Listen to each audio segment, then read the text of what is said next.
what's going on, my man? How you doing? Yeah, I'm pretty good. Just been doing some gardening, trying to plant some kale and radishes. You're really staying busy during your time down, like your isolation time. Yeah, I'm trying to get lots of projects going, stay busy. Got a beer kit on the way so I can make some beer.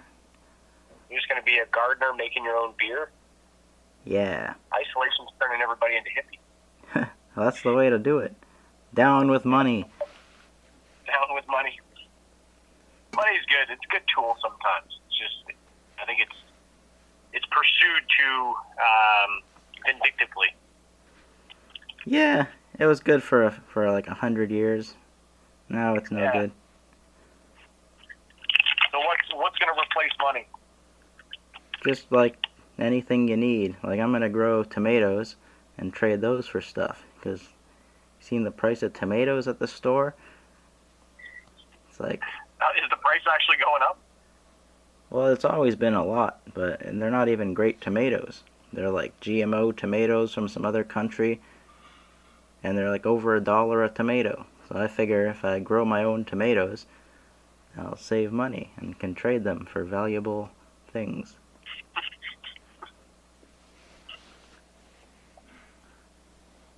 We're gonna be living in a world of bartering vegetables. Yeah, I think because like as food gets more scarce, it'll become more valuable. Just the only thing that has value is that is scarce. Mm-hmm. So I invested a lot into crackers because those are You're going to saying be. crackers are rare. Oh yeah, they could be rarer than anything. You could get a car for a pack of crackers pretty soon.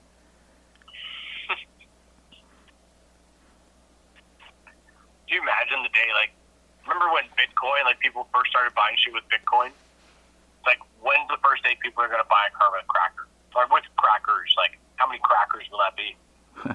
Exactly. You have to bring in, like, a dumpster of crackers? Well, I made a bet with my friend that I can trade a bag of rice for a vehicle. And I'm getting pretty close because I saw a listing online for this broken down van that was free. So the bag of rice would just be the sweetener. I'm on my way to a broken down van and a $10 bet. Fucking living the dream, pursuing it. Yeah, you need creative ways to live now.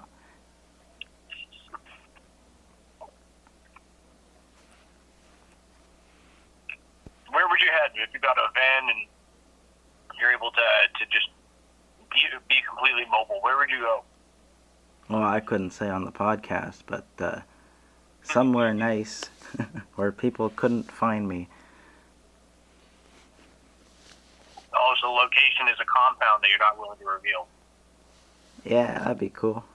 I think I'm planning to save up some money and buy a plot of land and just live there with some people. And grow some food. And trade food. My brother and I have been talking about that for many years. Awesome. We could do it. The Three Amigos. It'd be a bigger like there'd be some people. Yeah, if we all pitch in a bit, I'm sure we could get some land and then build our own little houses and things. That'd be cool. Yeah, the idea was to get 100 acres somewhere in undisclosed. I'm not going to mention where or what country. Ooh. But yeah, just to get like 100 acres and divide up the land and just build a community and be sufficient on that land. Yeah, that'd be really cool. Something really romantic about that. It's bigger than money. It's more about like, you know, what do we need is like, who are we? Yeah. Rather than just pursuit of material things and other people's opinions and approvals. Like, yeah, I seems find like a better way to live. yeah, and it's a more sustainable way to live. Like I said, like with money, it works for a little while, but we haven't seen it work in the thousands of years.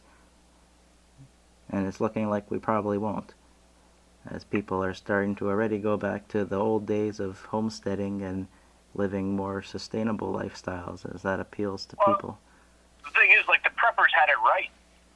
Yeah. All those paranoid preppers that everybody looked down on and made fun of, they're like, oh, it's ridiculous, oh, he's got a bunker, oh, like, all these things. Like, we judge. Those people are in a pretty good position right now. If things really go south and anarchy hits, or if things get a little worse, or this is like the depression of this century that's coming, Yeah. being prepared and having supplies and being fortified is probably going to be a good thing. Yeah, they're just living their normal life, eating their stores, and they're very prepared. And how crazy is it that, you know, the majority of the population thinks they're crazy until there's a need for it. And if they think there's a need for something that isn't here right now, they're crazy. But if they see the signs and are able to put the steps together and have a valid point about, hey, I should probably take some action to, like, prepare for something bad here. Yeah, see, it's a They're misconception. looked at as crazy for seeing that far ahead until the rest of the population is able to realize what they were seeing in the first place. So it's like they're crazy for being ahead because they can't be understood. Yeah, it's a lack of understanding, forward thinking. Yeah. And that's kind And of the math, why and the math is thinking that that's the tip of the spear. Yeah. And just how people are like that.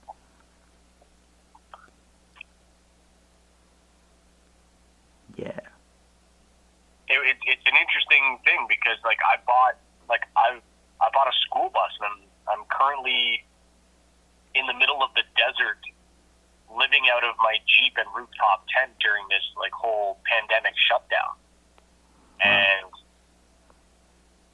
I just so happened to be pursuing this life of, like, nomadic living for a couple years, and it just so happened that while that was going on, a lot of people either said, like, people's impressions of it, it was interesting to watch, like, the different impressions come in. Some people were really supportive. Some people thought it was really cool. Other people were very judgmental and didn't really know how to respond to it because it was so far out of the norm, and they thought that anything outside of the norm was less. Yeah, that's what I was going to say, is that the differentiation between being crazy and being radical, like, they both kind of mean the same thing to people, but radical just means very different, and it doesn't mean you're looking down on them, whereas crazy kind of makes it like you're lesser. Yeah. So yeah, really, it's derogatory. More accurate. Of someone. Yeah, more accurately, they're just radicals. They're people who are radically different than most people. Yeah. Which isn't bad. And even that word radical, like radical extremist. Like, these words, like radical now versus what it meant 20 years ago is very different because it's been associated with terrorism. Yeah. And it's like, these are just symbols, but, like, over time, we're changing the meaning of these symbols. And like, even terrorists. The statements remain the same, but the meaning of the words that we're using these days is changing so quickly that we're losing sense of what we are communicating. We're losing sense of the accuracy of the messages that we're giving to each other. Yeah, and I see things as a lot of people looking for influence over others' opinions. And the way I see it is the highest echelon of that, doing that, is being in politics to affect people's ideals. Yep. And just below that is CEOs of big companies. And I was working on a bit about how these things work. I was saying, like, a CEO is just a failed politician. They had the ambition, but they didn't have the skills. So they said, fuck it, I'm not going to be the president, I'll just be the CEO of Walmart. And if they can't do that, then they're like, fuck it, I can't be the CEO of Walmart, I'll just sell a lot of windows and doors. Or whatever, down the chain. Just all these people just want to have attention, and they want people to be affected by their opinions and their influence. Yeah, they want that power power of influence to some degree, and at what level that is satisfied determines how far someone's willing to go. Yeah. And often it's scary degrees that they're willing to go once you get up to politics. Oh, yeah. I would almost say that the corporate world has surpassed the government side. So yeah, probably. They're pretty powerful. Because the metrics of value have changed. It's not about who has the most money really anymore. It's more about who has the most influence. Yeah, and we see that now with the crisis, how people who have a lot of power, and now I was talking to that comedian about how comedians have a lot of power because they have stage time, and they built their way up to having more stage time, just like a singer or a politician or anyone who is on stage builds up the right to have an audience that's there for them. And that's what they're seeking. And that's so true in the comedy world. Like going on stage and getting time on stage and valuing like what time slots you get. Like what time are you going on? Are you going on during the prime times? Are you going on during the times when the people are usually not paying attention? Or are you a filler? Like the ability to access the good slots comes from time in the game. You're rewarded for your time in the game by acquiring a better influence. So the metric in there is how much influencing power do they give to comedians and how much have they earned. Yeah, and now at this point it's kind of more of a meritocracy because there are no stages and people have to reinvent themselves to find an audience because there's not a provided audience that's put together for them, or a stage or a spotlight or anything. Yeah, it's strange when you're not being directed what to do, right? Yeah, it's like I see celebrities as people that operate with a large group of supporters around them. They have their makeup people and their PR people, and without all those people, they're not. Celebrity is their own company now. Like each celebrity is their own company, and they have their own employees, and their employees are very specifically employed to do such things as you are my makeup artist, you are my stylist, you are my driver, you are my cook, you are my accountant, you are my cleaner. Yeah. It's a team, like it's a whole company now. So they become very dependent on these people for their livelihood. Interdependent. Well, it's just like any business, right? Like it's any business is so reliant on each member of the family, really, of the company. Yeah. To do their task if the company's going to survive. So to me, this whole crisis just illuminates what people can and cannot do on their own. Because obviously people with a lot of support, like celebrities, don't have the same support because those people are prioritizing their health and their family's health instead of still working for somebody in fame because they're well off as well, having been working for someone with a lot of money. They're not going to be thinking so much career-wise. There's going to be a big division in the health system right now because there's going to be a big push for how to improve your immune health. Like immune health is going to become a very focused element of society moving forward after this because people are going to understand that they're more at risk of this becoming fatal, and it's not going anywhere. It's only going to come back every year. It's only going to change and morph and become, as probably as frequent as the flu. Like the flu comes around every year. And if you have a compromised immune system, if you live a life of excess and you drink too much, you smoke cigarettes, you're not mobile, you don't work out anymore, you don't actually get moving, you don't run, you don't get your blood flowing, you're not actually being an active human being anymore, you're more susceptible to this becoming lethal. Those are the people who are at risk.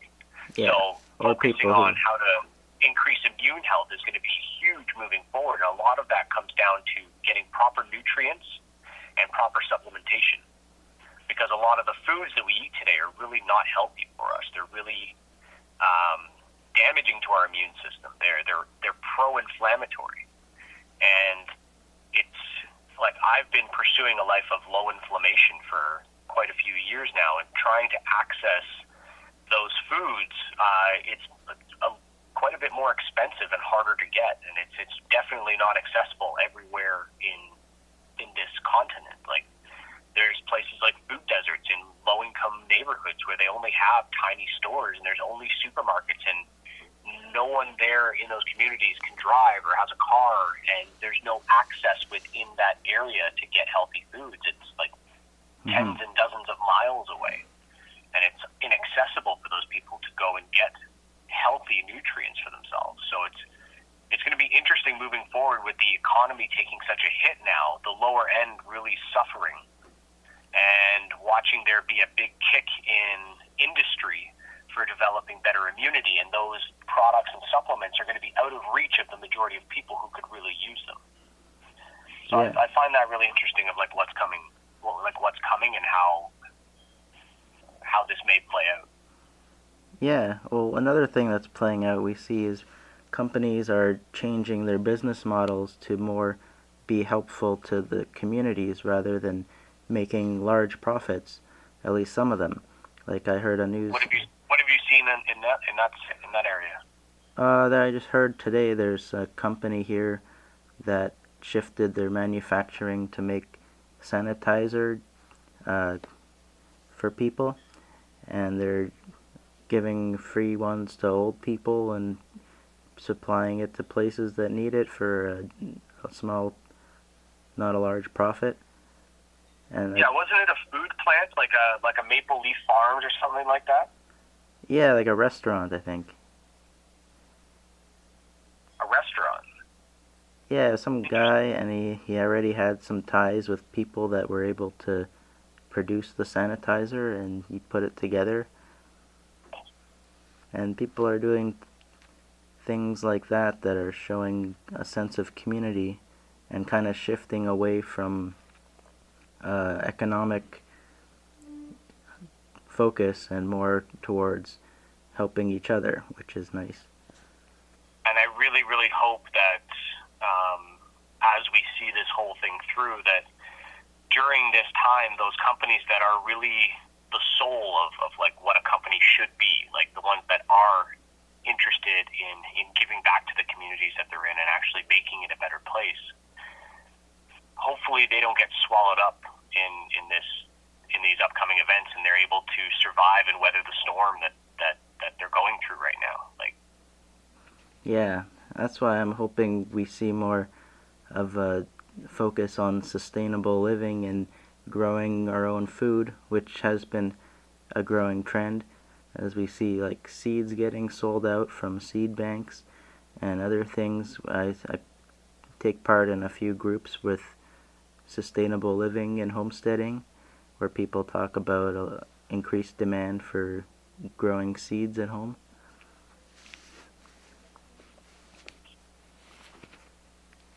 You said they were sold out of seeds? Yeah, for like a week or so, the suppliers of like farm seeds and things, as people were stocking up in preparation for droughts or something. Droughts of seeds. Interesting. Yeah, a number of things were getting kind of hoarded one by one during this. First there was toilet paper, then there was like a sanitizer and masks and things, and then now it's like hair products and some other things. I mean, think bigger than that too. Like, there's also the oil industry as well. Like, there's a lot going on in the oil, like big moves in the oil industry right now. Like that new deal that Trump just signed between Saudi Arabia and China? No, I can't remember who he signed it with. Well, these are important details here, Shane. We gotta get it right. I need a Jamie. I need someone to look this shit up. I saw in the news that oil spiked from $18 to $25 in a couple of days. Yeah, because they just signed a new deal. Like, Trump just negotiated a deal that has to do with the price of oil per barrel, and for the first time in U.S. history, a president has vowed for a higher price in oil. He's the first one to ever like put push for a higher price in oil because oil has dropped so low because they've overflooded the markets with supply. Yeah, I thought it was a sure buy at $18. I was like, wait a minute, when has oil ever been that cheap? You can buy a barrel for, like a barrel costs more than $18. I'd buy it just for the barrels. Yeah, they were basically saying people are holding their fuel and their oil because it's not worth it to sell it right now. It's too low. Yeah. And it's like it was a huge hit to the economy. Huh. And I wonder if like fuel prices are running really low, and that's why everyone's been ordered to stay home. Maybe. Oh shit! There's another one. But also, Toronto housing prices are dropping for the first time in a long time. Yeah, I saw that too. I think they're going to be dropping everywhere. Like even here, like in Arizona, it's the same thing. And I hate to say I told you so, but I knew eventually things would collapse somehow. Man, I can't say that, like, in no way did I see this coming. Like, I don't think any of us did. Well, I was always skeptical, because of Nostradamus and his accurate predictions. Oh, what did Nostradamus say? He said that there would be, like, an end-of-the-world situation in 2020. Did he really? Yeah, and there was one that was supposed to be a few years ago, and there was, like, an almost event, and that was probably what it was. Like, a big comet almost killed us. And he was like, watch out for the comet. And that was like 300 years ago. He like looked into a crystal globe and he saw things. It's a crazy guy. Interesting. Yeah, it's really trippy, this guy. I'm going to have to read up on him now. Yeah, there's even a movie that was made a few years ago called Nostradamus 2020. Really? Yeah, about the end of the world. It's all a plan, man. Could be. They just put down these plans that 2020, we're going to have to thin the herd. It's part of the cycle. Yeah. And he was part of an underground secret society, and he found out about it. So it wasn't actually like a prediction of a crystal ball. He was actually involved. Oh, no. Or they just carried on his predictions as part of a cult thing.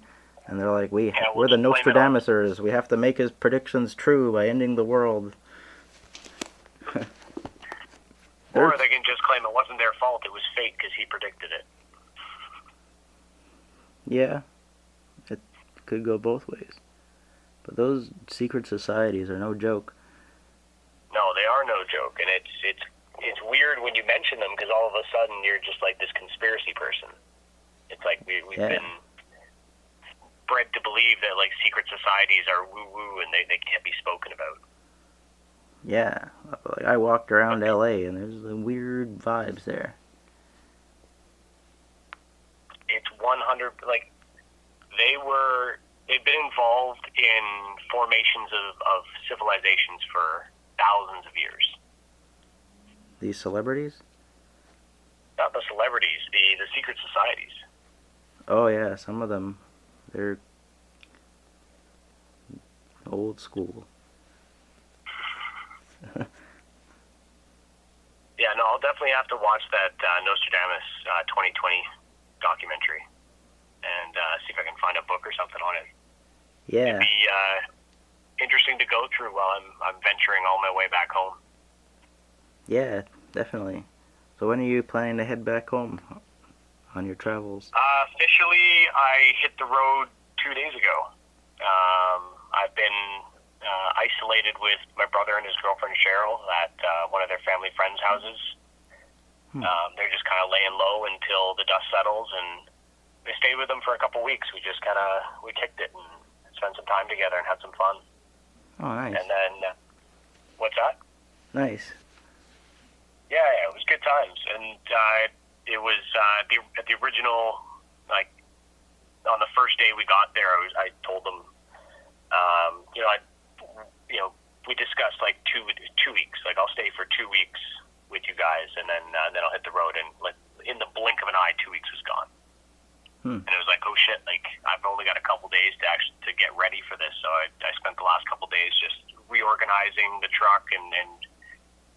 I've been living in it for a bit, everything has a better place now. Everything's more functional. It's a lot more comfortable. There's way more room, and everything works. Yeah, efficiency. So yeah, I hit the road 2 days ago, and I think it's going to take me like another 5 to 6 weeks to get home. Oh, wow. Traveling it up. I'm living solo for the next month and a half. Wow, that's an adventure. Yeah, man. It's going to be, I'm excited for it. Yeah. It's, gas is cheap. I'm actively taking like lists of books right now because I'm doing a lot of hiking through the desert and listening to audiobooks, and it's a cool way to go through the land. Oh, nice. Yeah, I've been thinking of getting into some books. There's a lot of comedians that wrote cool books I want to hear that are on audio. Yeah. Like what kind of like comedian they've written like books about comedy, or like they've written like about their lives. Books? Like I know Doug Stanhope's working on an audio book about his life, or he has one already and he's doing another book or something. That guy's funny. That'd be really good. Yeah. And this other comedian, Keith Malley from Keith and the Girl podcast, has a book I got that's really good called The Great American Novel. And he's... I went to a convention like maybe 8 years ago with an old friend of mine, Colin. And one of the things that they were mentioning in that conference, it was like a wealth management growth conference, and it was more than I could understand at the time. But one of the things that I took away from it was they were actively encouraging people to use this new platform of how to write a book. And it was like, this is going to be the next big thing, is like notoriety is going to come from the way people understand, like, oh, you wrote a book. Oh, okay, so that means something to somebody. That's an important thing. But it's now so easy to write a book that it's a way to kind of like cheat the system. And they were encouraging people to take one of the 3-step programs they had, where they guide you along how to write a book, or they write half of the book for you, or you just sit down and speak to them and then they write the book. It was like a 3 different levels of packages. Huh. And it was interesting to watch that like 8 years ago. So you think 8 years ago, you're right, like there were no like big floods of books into the market. It was like, high end book only. Like there's a whole like process of getting published, and like that whole for way years. Of getting the media and the content out there was still so unattainable to so many people. And all of a sudden they shortcutted that system, and it's amazing how many books have hit the market in the last 8 years, right? Yeah, and also the amount that are becoming audiobooks for people that don't read or don't like to read is becoming more accessible to a lot of people. I am one of their biggest customers for that one thing. It's like I've struggled to read and comprehend my whole life, like just reading written word and understanding what it says. Like I'm not that great at it, but it's something that I'm practicing. I'm getting better at. But I've avoided reading so much of my life because of it. Like I went all the way through college and never bought one book. It was like I just didn't buy the books. I got by just doing the work, and I always scored really high. Like I never even needed the books. Huh.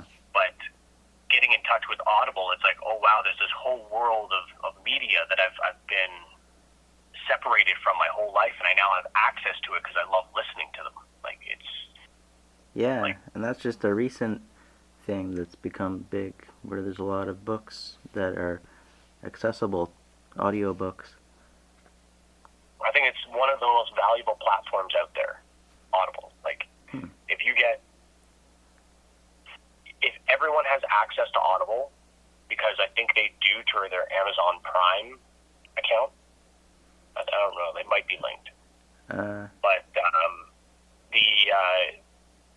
the Audible app, like, so many people are going to have so much more access to knowledge and information and discovery and, like, in different ways of thinking that they never would have had access to before. It's like there's a whole growth of society that's going to be more introspective, more well-versed. And people who can't write could now make books by recording themselves.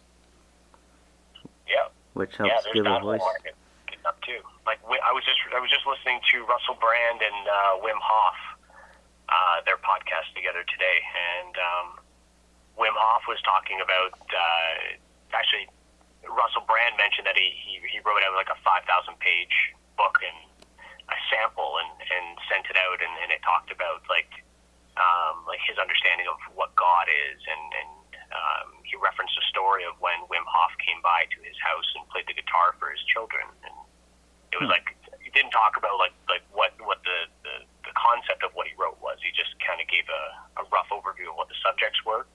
But then Wim Hof immediately got so excited. He's like, I wrote a book too. I sat down for 3 days and went 13 hours a day, and we just talk. They wrote, and then now it's a book. So he just described going through that same process today on a podcast. It was cool to see it, and I think his book comes out in September. Yeah, it's great. I really definitely want to, because I like listening to podcasts because it's enjoyable to just hear people talking about stuff. It's interesting to hear stories. Right? Like it's relevant. It's like what does that person think today? It's less fabricated when you get to hear what people think day by day, because we're always changing. We're always growing and learning new things and changing our opinions as we get new information. Yeah, and they're all interactive. When it's recorded or rehearsed and like it comes out once a week, or it's like the news, it's so prepared and it's not genuine because it's not that person's genuine opinion right then and there. And that's what I find so attractive with podcasts is it's a candid look at what other people think, and it's for the first time in our lives we have access in masses to hear the honest opinions of other people. And that's a huge change in how we all think, because we gauge so much of what we think based on what other people think. Because in today's day and age, it's so common for us to value the opinions of other people. If we value what they think of us, we value what they think. Whether we like it or not, we value it because it's important to us understanding how do we be better at that thing. And it also breaks the structures that are very rigid in society or in the media world, whereas we see podcasts kind of breaking those barriers and being more fluid and open to different types of conversations and different ways of having a show that aren't structured in the same way. Where for so long we have TV shows that are all the same length of time and appeal to certain specific demographics that have money and watch TV, and now we have podcasts that don't have to make money or have any marketing or anything, and they can just be doing whatever they want and be beholden to no one. And it's beautiful to see that happen, because I agree 100%. It's the birth of a new section, like a new economy, basically. And it's opening up people's ability to just do what they want to do instead of being told what to do, having a little more control over their lives. Yeah. And actually being active in the community, because that's really what podcasts are all about, is just like connecting with people. Yeah. And exchanging ideas and sharing ideas, like whether that's funny, whether it's introspective, whether it's inspirational, whether it's for entertainment, like whatever it is, like it's all about how well can we communicate a message from one perspective to another. Yeah, and people are able to connect that way. Even if they're not in the show, they can listen and feel connected and interact with the people in the show online and with other fans. And that brings a community of online people who have something in common together. Imagine how valuable that's going to be moving forward as our social behaviors will evolve with this pandemic. You know, they're inherently going to be affected. Like, things aren't going back to normal. They will always be different because this is an unprecedented time. You hear that, H-casters? Stay in for the long haul, because things are changing for good. they're going to change for good. In what degree, I don't know. No one can predict that, but I can definitely tell you we won't go back to the way things were exactly. Like, there will be growth, there will be change that goes on with this. Yeah. And one of those things that you can kind of see moving forward is, or you can kind of imagine about or question is, how will we interact with each other in person once like the curve starts to flatten, if you will. Like if we go back to work and things open up again, like the movie theaters are open, like who's going to be the first ones to go to the movie theaters? When's that going to start? And how long will it take us to get over that fear of each other? Like, or will we ever get over that fear of each other? And will that do something to our ability to connect with each other? Well, I won't be the first one in the movie theater. It's going to be a bunch of loud talkers, I bet. I can't believe we are back in the theaters now. Like, shut up, dude. Going to be a bunch of them. All right, we're back to normal. Yeah, no, it's, people are going to be strange when it comes back. Like, you're probably right. It's probably going to be filled with a bunch of loud-ass people who are just, like, all, like, ecstatic to be there. Yeah. Crazy shift in the world. Yeah, it's and the thing is, like, when is it gonna, like, when are things, like, still getting worse? Are they getting better now? Like, I don't know. Like, where are we? I don't know. Some places are staying closed for another few months, and other places are trying to plan to open up already. But it seems like things aren't really that stable yet.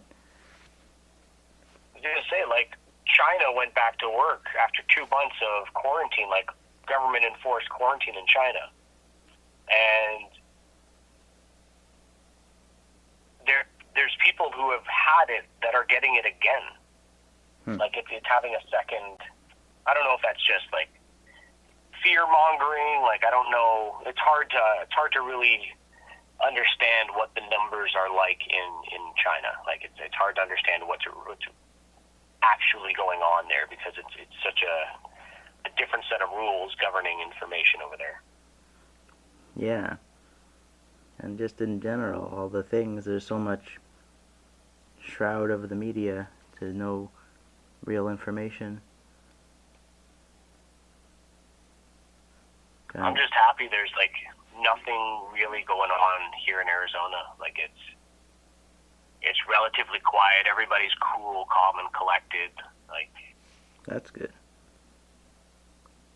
Everything's shut down, but everyone is just, like, super friendly and just, like, waving at each other. And, like, granted, I've been spending time on like, public land, like, free camping, just basically the wilderness, and you can go camping for free for 14 days.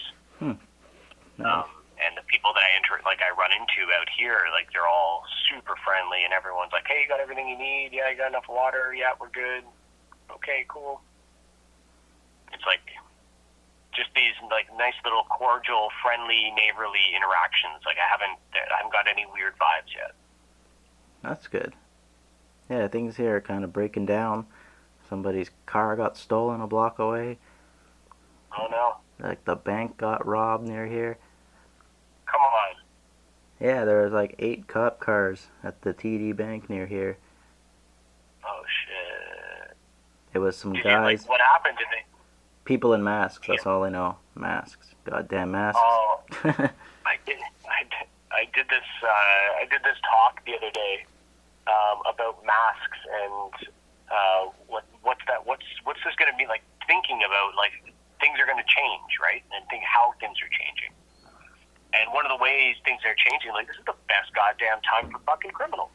Yeah. You gotta think, if you're a criminal and you wear a mask, immediately alarms start going off in people's faces, right? Like, oh shit, he's up to no good.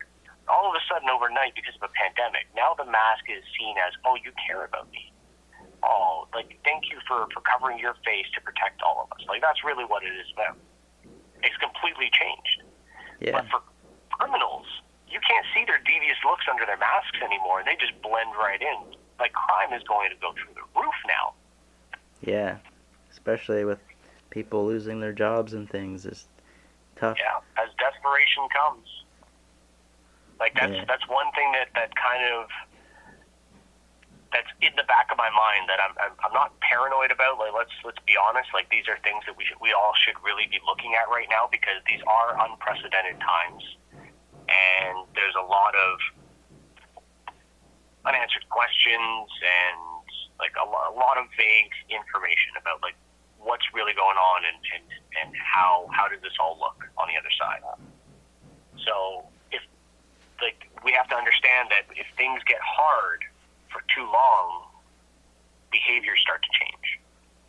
Mm-hmm. And depending on how well that person or those people or that society understands how to manage emotions that aren't good, all of a sudden we're going to see people reach a limit before others.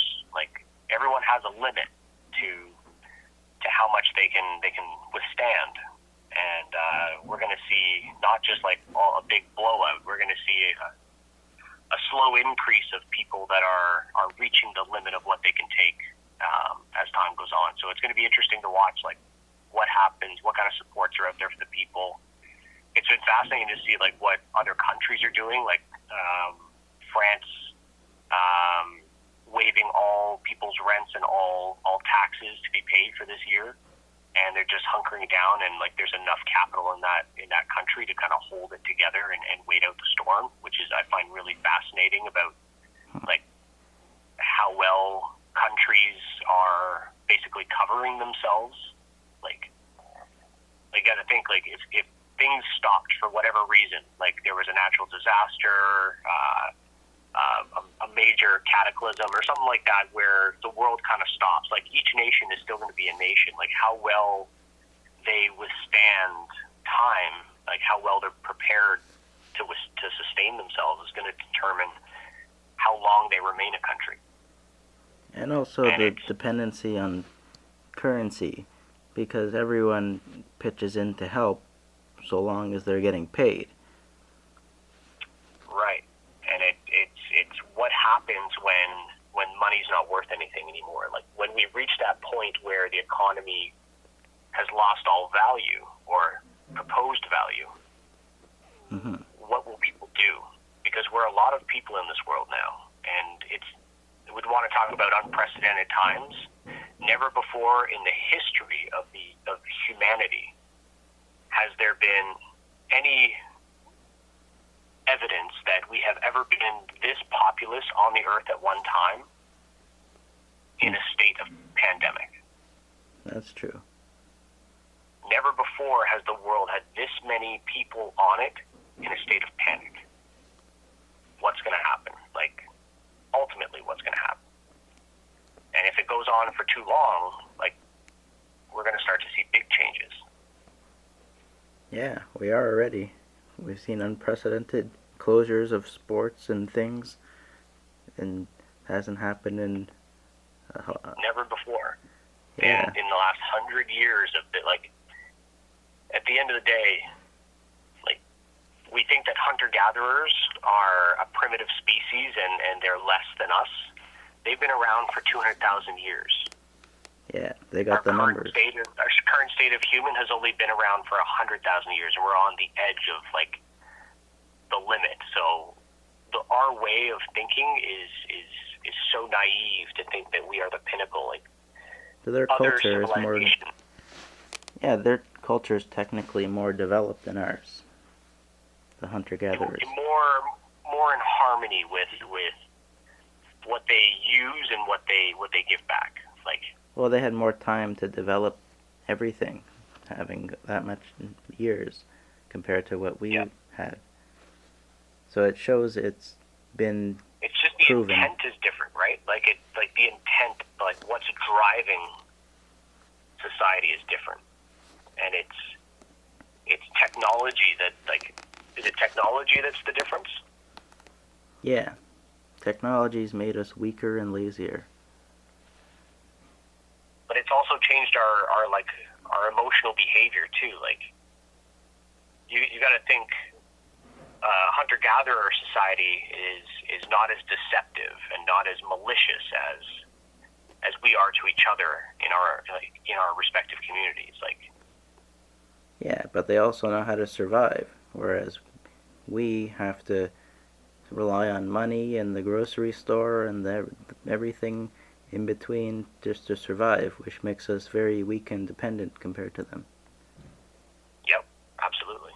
So I kind of see it in that way and want to be more like them and have the power to make my own food because of the fragility of money and the economic system that it needs to sustain itself.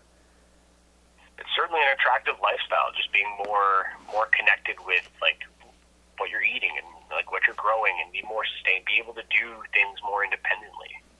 Yeah, I really like growing things and, reaping what you sow in the literal sense. And beyond it being like survival tools, it's so healthy for you to do. Like, it's so good for your, like, if you're looking for something to do physically, like anybody's looking for something to do to get off the couch and actually get out there and start moving. Like, if you've really let yourself go for a long time and you don't know where to begin, go find a garden. Like, go get outside and just start moving around. Just get outside and start reconnecting with the garden and see how great you feel, not only because you're moving, but you're out there doing something with your hands and you're actually giving back to nature. It's an amazing little exchange of energy and a way to reconnect yourself. So, Yeah. I don't know. And it's something that we can teach kids and kids can participate in. And it's a great thing to become connected with and to learn. Like, why is there so much nuance with homeschooling children?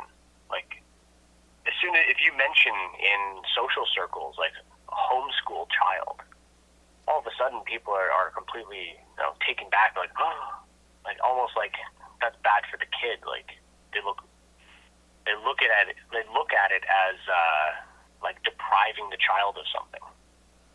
Yeah, and meanwhile now everyone's a homeschool teacher. Well, yeah, like, what about parents that have been doing it for like 10 years? Or like, it's been going on for, like, there's families now that do it, and society just like checks them out. Like, nope. But imagine what those families are doing now. Like, they're more prepared for this than any of them, and they're more well prepared mentally because they've been forced to survive and actually, be. Well, we're talking about homeschool. I guess that we're not actually talking about like mobile home school. But like, there's families out there that are completely mobile, that just move around the U.S. all year long. Like, they follow the good weather and they homeschool their kids and they teach them out in nature, and it's an interesting lifestyle. Yeah, definitely get more one-on-one learning and hands-on stuff. I've been just kind of interacting with people a little bit as, from a distance as I move through these communities, because I'm definitely the outsider, so I just want to make sure that, everyone knows that I'm friendly and I'm not here to cause any trouble. I just kind of want to fit in. And, this one lady, Tanya, invited me over for a bonfire last night. Oh, nice. And I ended up hiking across. Like, it was cool. It was like a 35-minute hike across the desert at night. And I was like, I brought a head torch and like whatever.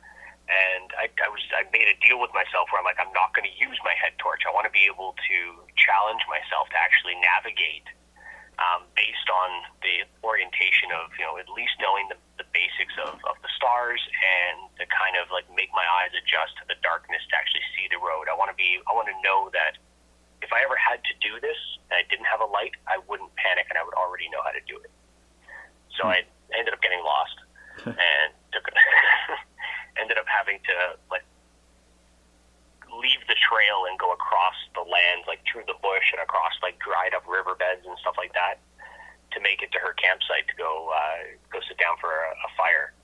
And we ended up chatting till like 3 a.m, just talking, life and growth. And she's going through a huge growth right now as well. She's got 2 kids, and she's been traveling with them for the last like 2 or 3 years on the road, and her husband Aaron, who's like a firefighter, so he goes and does his firefighting business for like 3 days, and comes back and he's home for 4, and they usually like reconnect and move and go to the next place, and then he drives into work, and the family just stays out in the wilderness for like 3 days, and it's an interesting concept, an interesting like way to bring up a family. But they've been teaching their kids out there, and she's like, my kids don't like hanging out with other kids anymore because all the other kids do is fight, and they're like, we don't want to fight with anybody. Like, why are they so? Like, what's going on?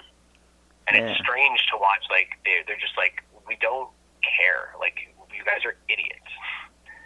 And they're like 7 and 8 years old. Like, these girls are so intelligent and just like very knowledgeable, very confident in themselves, and very able to take care of themselves. Like, they gather wood every day. They've got like little grasshopper farms, and they study like insects, and they love going to planetariums and learning about the universe. And it's like they're so intelligent.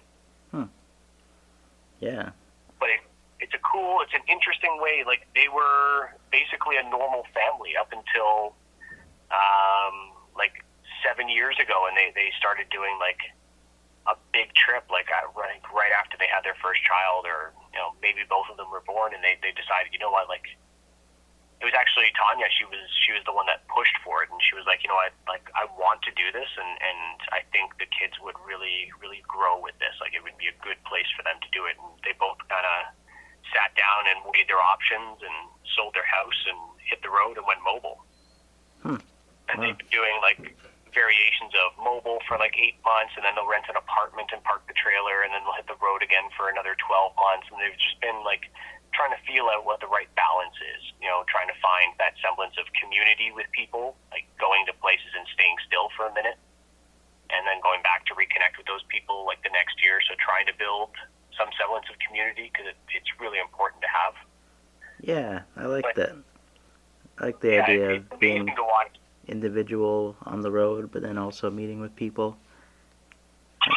Yeah, they were telling me this story of like these old ladies that there's like 53 of them, and they're like in their 60s and their 70s and their 80s, and they have their little vintage trailers, and they're all like done up in the like the most beautiful little ways, and like they pride themselves on how well these things are, and they tour with each other all year long, going from like RV park to RV park, and they just kind of set up. They're a huge community of like 50-something older ladies who have these beautiful, tiny, vintage like campers, and then after like 3 months of doing this, they all just kind of go their separate ways, and either go back to like a home or their husbands or whatever it is, and it's like this thing that they do every year. It's amazing. Like, that's so cool.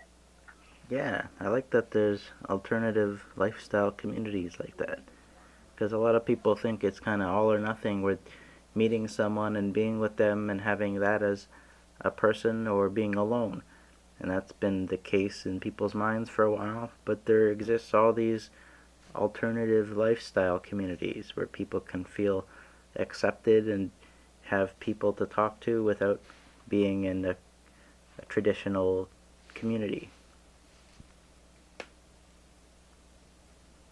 I think those communities have existed for a long time. It's just like we're only just starting to learn about them, either through like personal adventure or access to social media, like to YouTube and what have you, and podcasts, and hearing people, like how people are living their lives, and realizing that, oh wait, like this is actually something, there's a community around this. There's a bunch of people that do this, and I didn't even know. Yeah, I didn't know. Like, I'm wondering, is there a community of people that are doing what I'm doing? Probably. I know there's like the van life people. That's a community. That'd be interesting. We'd probably meet some really interesting people through the van life community. Come on now. Yeah, and just there's different groups that are similar, like nomadic living people and that kind of stuff. I've been seeing a lot of people, well, let me not say a lot of people. I haven't seen any of it in Canada, and I've seen it a couple times here in the U.S., where there's like people who have like a 4-door sedan, and they're like 3 in the morning or 2 in the morning in a parking lot, and the windows have like black duct tape on them, and they're just like they live out of their car. Like that's their situation right now. Oh yeah. And that's a lot different than what I'm doing. Like I have a purpose-built vehicle that allows me to have a good night's sleep in a good mattress, and actually have like room to do everything I need to do, and shower and all of the like. Yeah. It's a very different thing than having to live out of a sedan. Like that's tough. And it's hard to see, and it's like there was a guy living in like a regular car in the parking lot where I was working. He was like sleeping there. Yeah, just like a guy, I guess he didn't have a place. I mean, I've spoken to people before that like they lived in their cars for a bit. Like I've definitely met some friends that were in, you know, hard situations in their younger years, like in their early 20s and stuff, but I'm not seeing that in like young people anymore. I'm seeing that in like these are people in their 40s and their 50s. I think we might start to see it more. I think downsizing, and whether that's a conscious choice or the hand is being forced because of the situation, is going to become much more common in the coming years. Yeah. And I think I don't know. I think it could be good for a lot of people if they have if they have the right intentions, and they like, you know, they see the right path for themselves. Yeah. It doesn't have to be a bad thing. It doesn't have to be it can definitely be both, but even if people's hands are forced into going into like this kind of lifestyle, like going into like living in their vehicles because they just lose their apartment, it's all they have. It's not the end of the world. Like you can still live that lifestyle and realize that you can live for a lot less and live a lifestyle that is really healthy for you, and have the ability and the mobility to go and do things that a lot of people won't have the chance to do. It just takes a little bit of foresight, patience, and dedication. Like you have to want to do it. And it's pretty cool when you actually have a vision and you picture something. You're like, I want to be able to live like this lifestyle. I want this to be comfortable, and then kind of like spending some time and figuring out like the position and the space of everything, and like how you're going to fit it all in, and what the right vehicle is, but putting in that planning time. And actually, like what I did with my Jeep, it was something I was visualizing for a couple of years. Like it just in my mind, I was kind of planning out like how I wanted it all to fit together. And then one day I just went to this wood store and bought a bunch of lumber, and didn't really draw my plans down. I just started kind of building a frame that was level and laying things to the dimensions that I knew I needed them, and making sure that I had room for like a full-size propane tank and a refrigerator and a double-sized bed, and like it converts to a bench, and I have storage underneath it, and it's like I fit a lot of things into a small space. Yeah. And it cost next to nothing to do. Like, very cool. I want to do something like that. I'm probably gonna get a used van and fit it with a bed or something also. Hell yeah. Yeah. And you're not gonna say where you're gonna take that thing, eh? No. As soon as you turn that corner, you're gone. We don't, like, no one knows. Off the grid. Yeah. Gotta have my peace and space. Then you can really start trolling people. Exactly. People. Once you're fully separated from society, then the roast begins. I don't need you. I got fuck you money. I mean, I'm living on the road. I mean, you can't find me, so ha.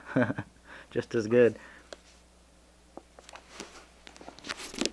Cool. Anyways, that's been a good podcast. I'm just gonna wrap it up now. It's good to reconnect and like share part of this journey with you. Yeah, it sounds really cool. It's definitely it's definitely lonely out here, and I'm kind of trying to embrace that as much as possible. But there's no denying how good it is to just reconnect and talk back to home. Yeah. Hopefully we'll see each other soon. Yeah, man. We'll catch up soon. Awesome. Thanks a lot for coming out.